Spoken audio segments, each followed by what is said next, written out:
What's up, YouTube? Timus here. Now, here is my throwback segment where I talk about the films that turns 10 and 20. I'm not doing 30 years one because there's not really much to really talk about with the 30 years, so I'm going to cut that one out. But here are the films that are turning 10. And there's a lot of ones that turned 10 this week. First up, we got The Last Stand. Now, The Last Stand was actually the first time Arnold Schwarzenegger actually led a movie since 2003's Terminator 3 Judgment Day. So this was supposed to, I guess you could say, Arnold Schwarzenegger's comeback film. I mean, like beforehand, he did do Expendables, but those were like more supporting roles. If you guys don't know much about The Last Stand, it's where like Arnold plays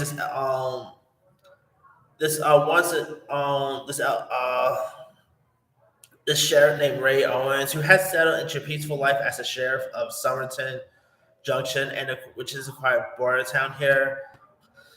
But that, of course, is a piece shattered when Gabriel Cortez, who is a vicious crime lord, escaped from FBI custody and speeds towards Ray's town with a band of mercenaries.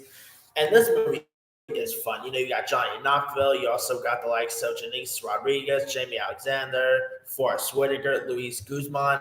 I love this movie. This definitely brings me back to iconic 80s actions. Seeing Arnold back, I remember watching this in theaters. I had a fun time with this. Seeing Arnold back on screen was really cool. I've always loved Arnold Schwarzenegger. Whether it's like going all the way back to Terminator, not Aliens, Predator. So seeing him, return since not being governor anymore, I thought was perfect here. Sadly, the movie did not really do so well. It's such a shame because that's the same year that Sylvester Stallone also did a lead movie called Bullet to the Head, and that didn't do so well. It really shows that these iconic 80s action stars are not as box office draws as they used to back in the 80s, which is disappointing, but hey, what you gonna do? The Last Stand is still fun. If you guys have never really seen The Last Stand, do yourself a favor, go watch it. It is a fun, 80s throwback action film that is worth checking out. You F my day off. I could never do honest. I could not pull off Christian Holoff and do a good Arnold impersonation. That's a little difficult, but anyway. All right.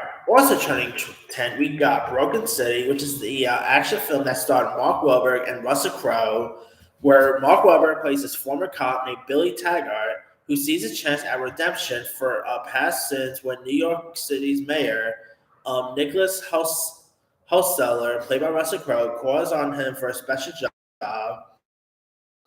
He thinks his wife, Kathleen, played by Catherine Zeta-Jones, is having an affair and that it may hurt his chances for re-election. Now, this also was directed by Manchester Society director Albert Hughes. This is a really fun action film, too. I mean, it's not as good as The Last Stand, but it was really fun. Mark Wahlberg and Russell Crowe going at it, I thought it was really cool. Some other cool cast members popping up here and there. Really fun little film if you guys haven't seen that. All right, also turning 10, we got Mama. Now, this is directed by Andy Muschietti, which I believe was his directorial debut, if I'm not mistaken. Obviously, Andy Muschietti will go on to direct the It movies.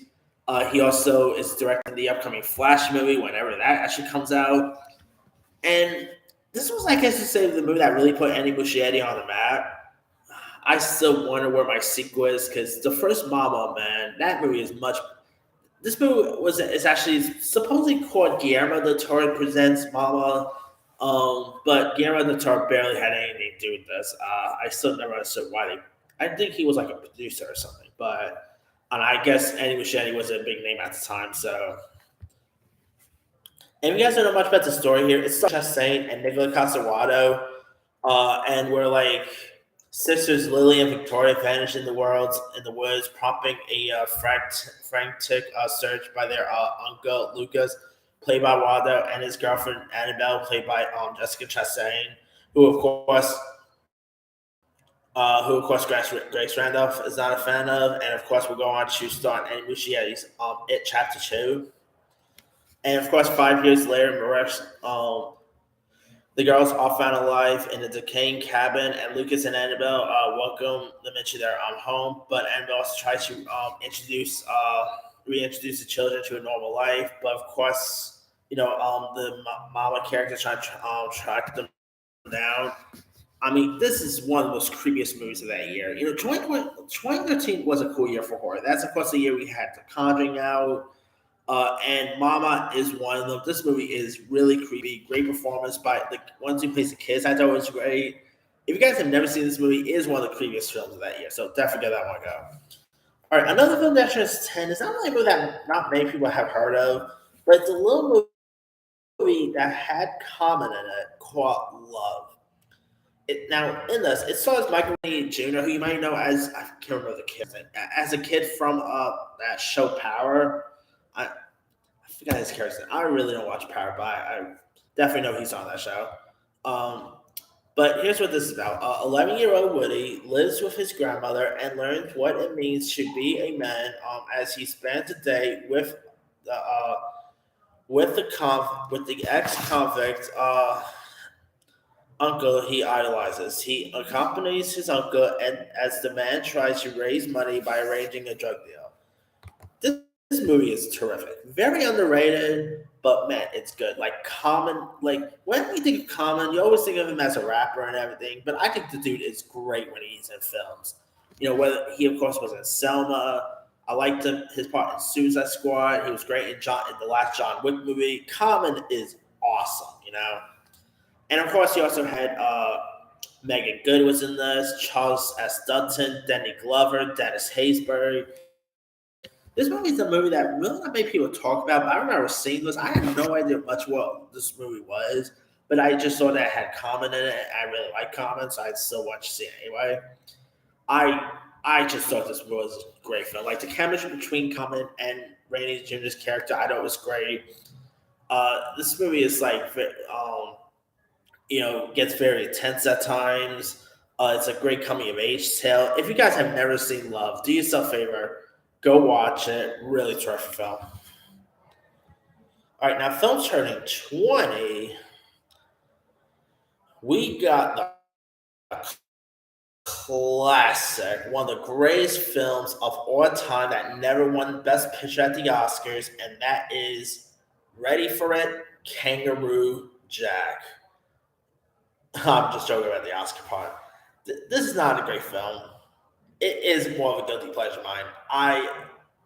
It's not great at all, but I had a fun time with it. I remember watching this as a kid. I actually enjoyed it at the time, but now when I watched it one time, I'm like, this is a little cheesy, but it is a fun film. And you got Jerry O'Connell, Anthony Anderson, Christopher Walken, Micah Shannon. If you guys don't know much about the story here, it's really like two friends.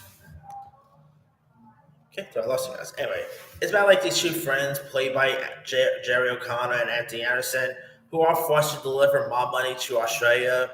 Then misadventures begin when one of them places his red jacket on a kangaroo while attempting to snap a picture. And the kangaroo bounces off, and they realize the mob money is in the jacket and are forced to give chase to the outback here. I mean, this also they also did like a cartoon version as well called Kangaroo Jack Good Day America, which is dumb, but hey. Yeah, I mean, early 2000 had some of the oddest kids movies, and Kangaroo Jack is one of them. I don't think this movie is terrible or anything like that. It's cheesy. But it is a fun one if you guys haven't seen that. I cannot believe it turns 20 though. Holy cow, that is crazy to believe. Anyway, also turning 20, we got the classic Martin Lawrence film National Security. Now here you got Earl Montgomery, played by Martin Lawrence, who is this bombastic police academy reject, and Hank Referee, played by Steve Zahn, a disgraced mill-mannered cop who can't really seem to escape each other, and they meet on the opposite sides of the law during a routine traffic stop, and that escalate out of control, and now as slowly security guards they're thrown together to bust a smuggling operation. Now this is also directed by Dennis Dugan, who's directed Adam Sandler movies like Big Daddy, Jack and Jill, Happy Gilmore, and all. This is actually a fun buddy cop film. Like Marlon Lawrence and Steve Zahn, those two play off each other really well. Eric Roberts was also in this. Really fun flick if you guys have never seen that. And Marlon Lawrence, he's always had a habit of playing a cop, whether it's like or a detective or something, whether it's Big Mama's House, Bad Boys. He always has the cop, the police detective stuff down. So yeah, and he does it really well. Who does not love Marlon Lawrence, right? All right. Also turning 20, we got the terrible comedy A Guy Day, starring Jason Lee as Peter Morris, who is this good guy. When his friends throw him in, when his friends throw a wild bachelor party, he just wants to keep his constant clean, which is why he's shocked when he wakes up in bed with this beautiful girl named Becky, played by Julie Stiles, and can't remember the night before. And he's desperate to keep his fiancee Karen, played by Selma Blair, from finding out what may or may not be the truth. This is horrible. I love Jason Lee, whether it's My Name is Earl, Alvin and Chump. I even like Alvin Chipmunks. I don't care what anyone says. But this movie is even terrible. This is not so funny. The performances isn't great. It's not a great movie at all. And yeah. But that's pretty much it there. Let me let you guys. Which of these films stand out to you the most? The 10 one. I'm just gonna say The Last Stand. That's actually I like Mama. Broken City was great. Love was good. I can't go wrong with The Last Stand. That movie is really awesome.